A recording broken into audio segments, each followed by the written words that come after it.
Welcome to our channel, Motivate Our Soul. Please subscribe my channel. ஒரு கவிதை நமக்கு எதை கொடுக்கும் என்றால் அதைத்தான் கொடுக்கும். தம்பி பேசின போது, இளையராஜா அவர்கள் பேசின போது இன்னொரு கவிதை ஞாபகம் வந்தது. கவிஞரனுடைய பேர் உடனடியாக எனக்கு ஞாபகத்துக்கு வரல. ஆனால் ரொம்ப அது மனதிலே நின்றுவிட்ட ஒரு கவிதை. அப்பாவும் பாப்பாவும் மருந்து கடைக்கு போறாங்க.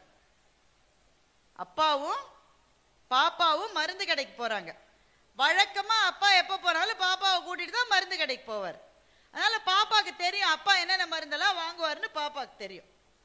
அதனால கடைக்காரர்கிட்ட அப்பா கேட்கறதுக்கு முன்னாடியே பாப்பா சொல்லுது என்னென்ன மருந்துன்னு. அந்த தாத்தாவுக்கு பிபி மாத்திரை,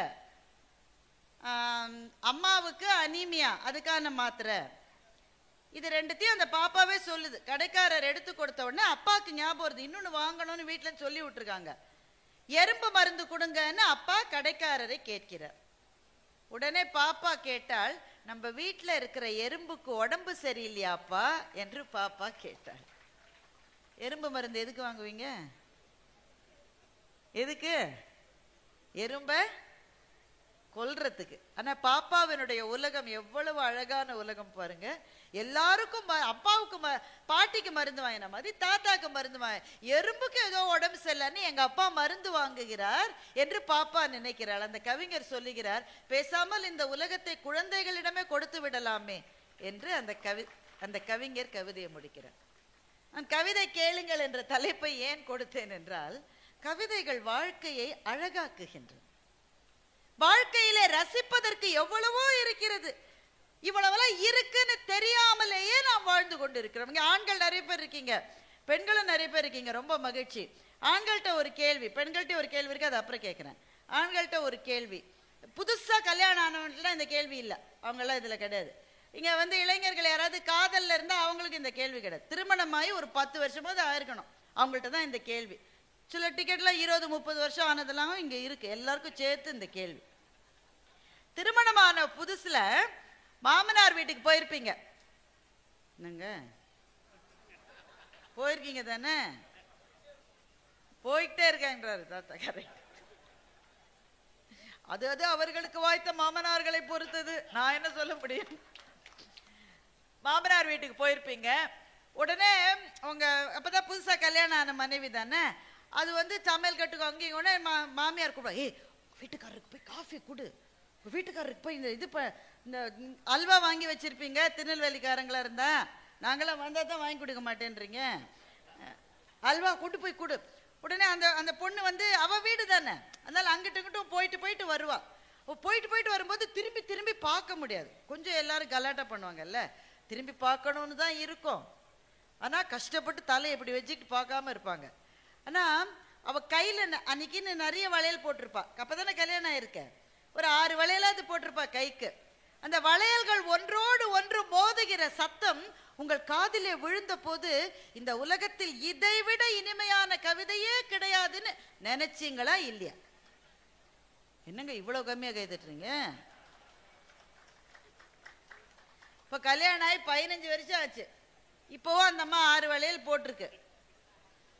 அது சமையல் கருப்பு டப்பாவை எடுத்து கடுகு டப்பா வதக்குது, பாலை இறக்கி வைக்குது, அங்கிட்டு இங்கிட்டும் நடக்குது, கண்ணு நங்கு சத்தம் கேட்குது.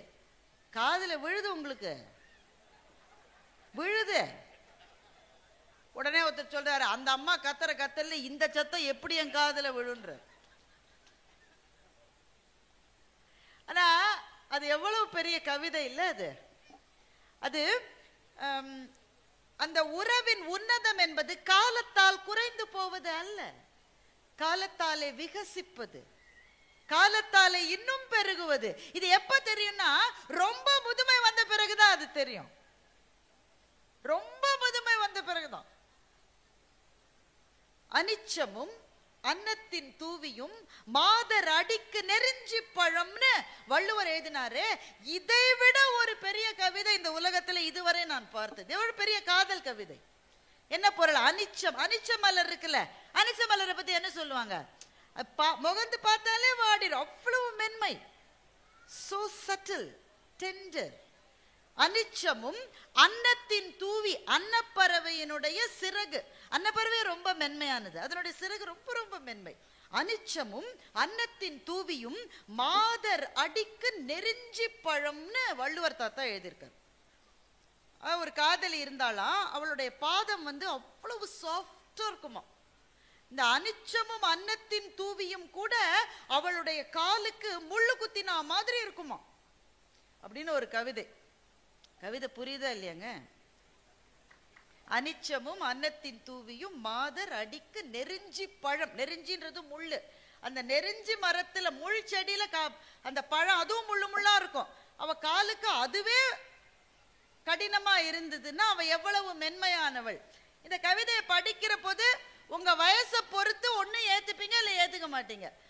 உங்க எல்லாம் இந்த கல்லூரி வயதுல இளைஞரா இருக்கீங்க, யாராவது ஒரு பொண்ணு காதலிக்கிறா இல்ல காதலிக்கிற மாதிரி சில விஷயங்கள் இருக்குன்னா இந்த கவிதை ஆமா இல்ல ரொம்ப அவளுடைய பாதங்கள்.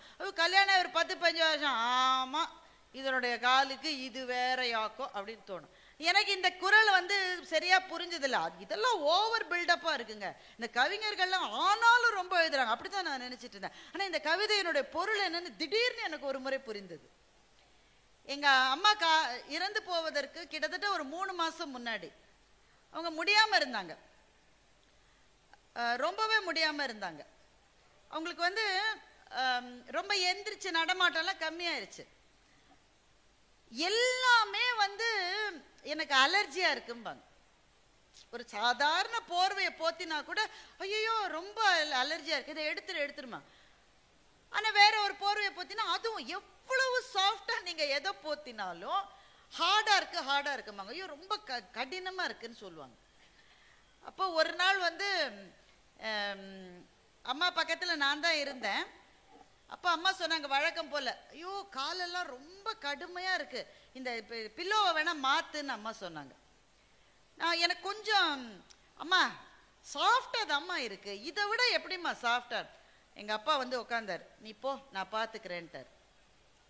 நான் அவங்க 2 பேரையும் அந்த ரூம்ல விட்டுட்டு நான் வெளியில வந்துட்டேன். ஆனா முழுக்க வெளியில வரல, அங்கதான் நின்றுட்டு இருந்தேன். எங்க அப்பா அம்மாவுடைய பக்கத்துல உட்காந்து அம்மாவனுடைய அந்த 2 பாதங்களையும் தன்னுடைய கையில எடுத்துக்கிட்டு அவர் ஒரு டவல் மாதிரி ஒன்று போட்டிருந்தாரு, அதை கொஞ்சம் சுருட்டி அதை அந்த பாதத்துக்கு கீழே எங்க அப்பா வச்சாரு. நான் அதுக்கப்புறம் அங்க நிக்கல, அது அவர்களுக்கான பிரத்யேகமான நேரம் அப்படின்னு சொல்லிட்டு நான் வந்துட்டேன். நான் அதுக்கப்புறம் 3 மாசத்துக்குள்ள எங்க அம்மா இறந்துட்டாங்க. எனக்கு அந்த திருக்குறளுக்கு அப்பதான் எனக்கு அர்த்தம் புரிஞ்சுது.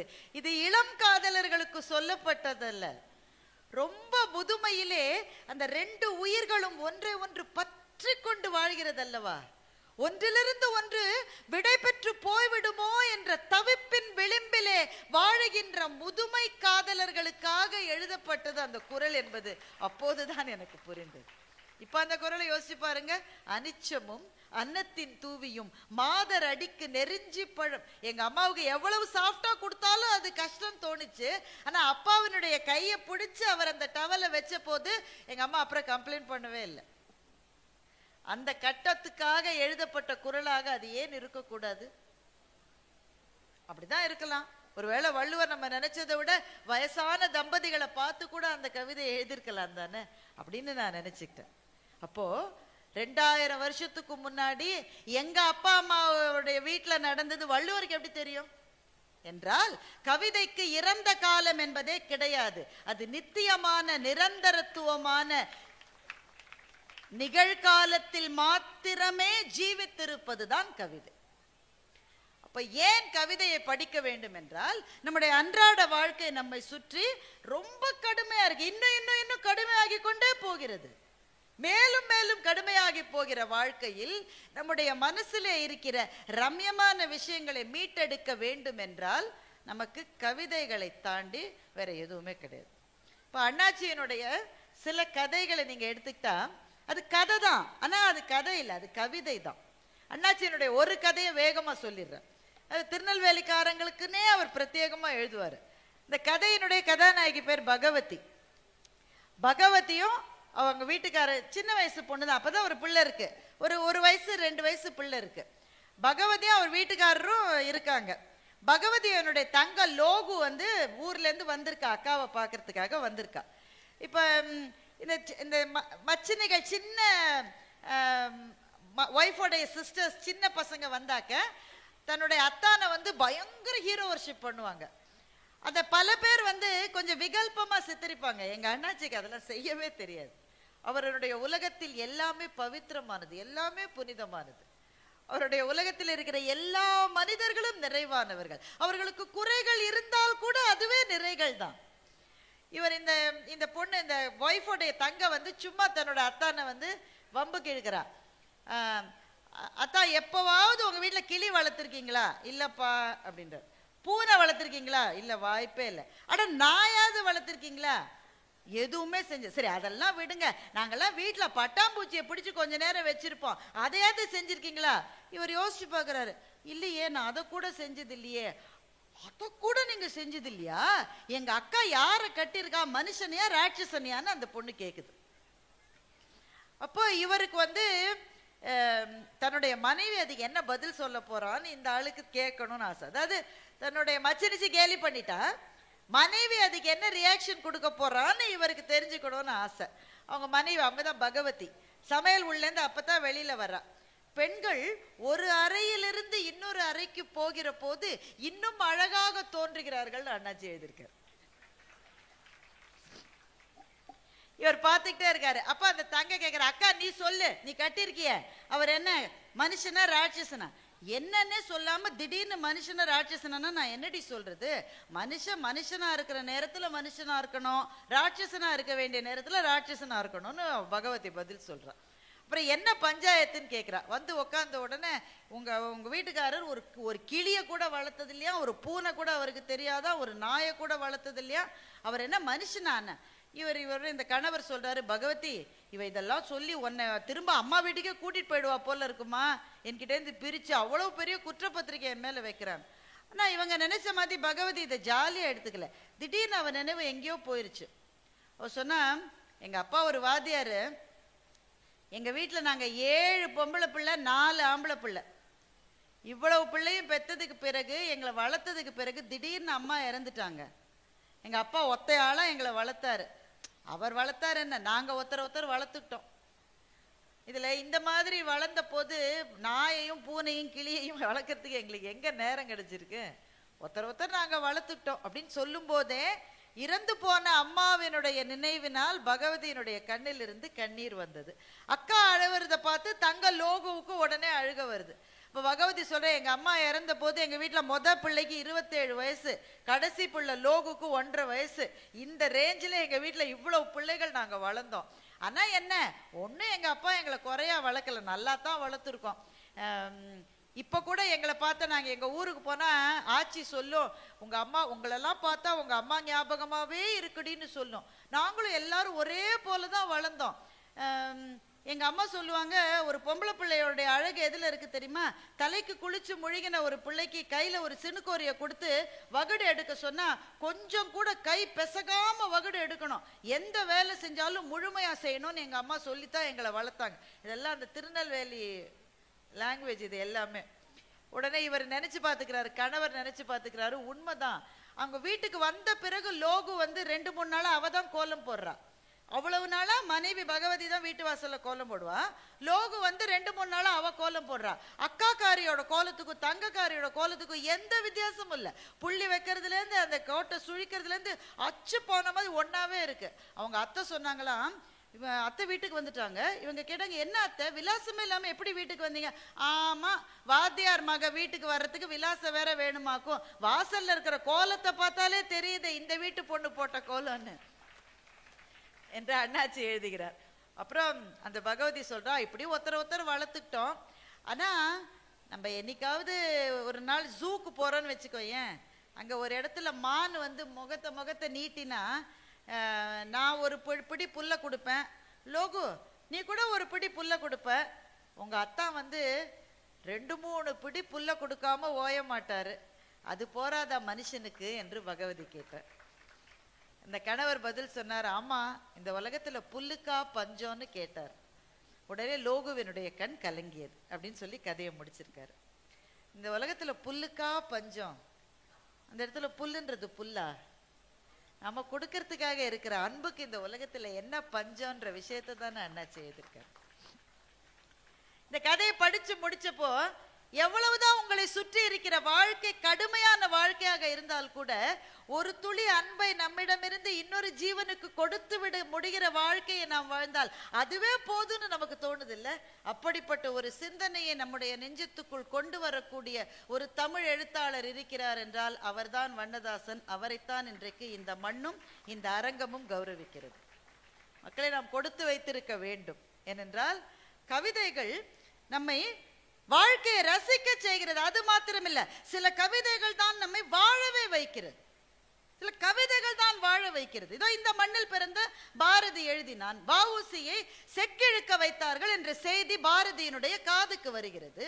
உடனே எழுதினான், தண்ணீர் விட்டோ வளர்த்தோம் சர்வேசா, இப்பயிரை கண்ணீரால் காத்தோம் கருக திருவுளமோ, மாதரையும் மக்களையும் வன்கண்மையார் பிரிந்து காதல் இளைஞர் கருத்தழிதல் காண்பாயோ, மேலோர்கள் வெஞ்சிரையில் வீழ்ந்து கிடப்பதும் நூலோர்கள் செக்கடியில் நோவதுமே காண்கிலையோ, எண்ணற்ற நல்லோர் இதயம் கலங்கி இரு கண்ணற்ற செய்போல் கலங்குவதும் காண்கிலையோ என்று மகாகவி பாரதி கண்ணீரோடு எழுதினார். அந்த கவிதை எழுதப்பட்டு 110 ஆண்டுகளுக்கு மேலே ஆகிவிட்டது. பாரதி உயிரோடு இல்லை, வஉசி உயிரோடு இல்லை. அவர்கள் யாரால் சிறைப்பிடிக்கப்பட்டார்களோ அந்த பிரிட்டிஷ்காரனுடைய சாம்ராஜ்யம் முடிந்து எத்தனையோ ஆண்டுகள் ஆகிவிட்டது. எல்லாம் முடிந்தது. ஆனால் கவிதை முடிவில்லாமல் இன்றைக்கும் வாழ்ந்து கொண்டே இருக்கிறது. அதான் நான் சொன்னேன், கவிதைக்கு இறந்த காலம் என்பதே கிடையாது. அது எப்போதும் நித்தியமான நிகழ்காலத்தில் மாத்திரமே வாழ்வதுதான் கவிதை. இந்த தமிழ்நாட்டு மண்ணிலே கவிஞர்கள் எப்படி வாழ்ந்தார்கள்? எங்கள் பாரதி 39 வயதிலே இறந்து போனார். பாரதியினுடைய கான்டெம்பரரி, அவர் வாழ்ந்த காலத்திலே வாழ்ந்த தாகூர் கிட்டத்தட்ட 90 வயதுக்கு மேலே வாழ்ந்தார். தாகூருக்கு நோபல் பரிசு கிடைத்தது, பாரதிக்கு ஒரு பரிசும் கிடைக்கல. தாகூர் நினைத்தபடி சாந்தி நிகேதனை கட்டமைக்கக்கூடிய வாய்ப்புகளை காலம் தாகூருக்கு கிடைத்தது. பாரதியினுடைய கனவுகள் ஏதாவது நிறைவேறியதா என்று எனக்கு தெரியவில்லை. ஒன்று ரெண்டு நிறைவேறி இருக்கலாம், பெரும்பாலான கனவுகள் நிறைவேறவில்லை. இந்த தேசம் விடுதலை பெற வேண்டும் என்று அவன் கண்ட அந்த அடிப்படை கனவு நிறைவேறுகிற போது கூட பாரதி உயிரோடு இல்லை. இது எதுவுமே கிடைக்க பெறாமல் 39 வயதில் பாரதி காலமானது யாருக்கு சம்மதம்? கம்பன் கம்பராமாயணத்தை எழுதிய பிறகு சோழ மன்னனுடைய அவையில் சோழனுக்கும் கம்பனுக்கும் ஏதோ பிரச்சனை வந்திருக்கிறது. அது அம்பிகாபதி அமராவதி காதல் என்று சில பேர் சொல்லுகிறார்கள். அதற்கு ஆதாரம் இல்லை. ஒருவேளை அதுவாகவும் இருந்திருக்கலாம், வேற ஏதாவது ஒன்று. சோழனை பார்த்து கம்பன் சொன்னான், மன்னவனும் நீயோ வளநாடும் உனதோ, உன்னை அறிந்தோ தமிழை ஓதினேன் என்று சோழ மன்னனை பார்த்து கேட்டுவிட்டு கம்பன் தன்னுடைய நாட்டை விட்டு வேறு ஒரு நாட்டுக்கு போனான் என்று இங்கே இந்த மண்ணிலே கதை இருக்கிறது. எந்த எழுத்தாளரோ இந்த மண்ணை சேர்ந்த புதுமை பித்தன் தமிழ்நாட்டில் எழுத்தாளராக வாழ முற்படுவது அபாயகரமானது என்றே எழுதிவிட்டு வறுமையிலே மறைந்து போனார் புதுமை பித்தன். எழுத்தாளர்கள், படைப்பாளிகள், கலைஞர்கள் எப்போதும் சமூகத்தால் கொண்டாடப்படுவது இல்லை.